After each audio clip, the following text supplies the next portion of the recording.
புனித பூமியின் இறுதிப் பயணம். அஸ்ஸலாமு அலைக்கும் வரஹ்மத்துல்லாஹி வபரகாத்துஹு. உலகமே ஆசைப்படும் ஒரு இடம். கோடிக்கணக்கான மக்கள் ஒருமுறையாவது மிதிக்கத் துடிக்கும் புனித பூமி. ஆனால் சிலருக்கு மட்டுமே அந்த மண்ணிலேயே நிரந்தரமாக தங்கும் பாக்கியம் கிடைக்கிறது. மக்காவின் ஹரம் ஷரீஃபிலும் மதீனாவின் மஸ்ஜிதுன் நபவியிலும் தொழுகை முடிந்ததும் ஒரு சத்தம் கேட்கும்.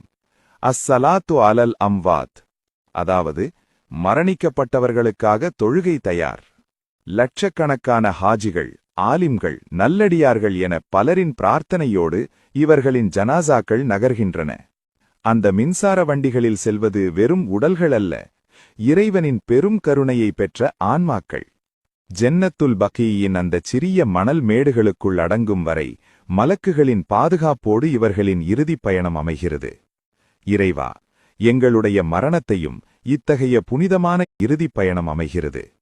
இறைவா, எங்களுடைய மரணத்தையும் இத்தகைய புனிதமான இடங்களில் உனது மன்னிப்போடு ஆக்கி வைப்பாயாக.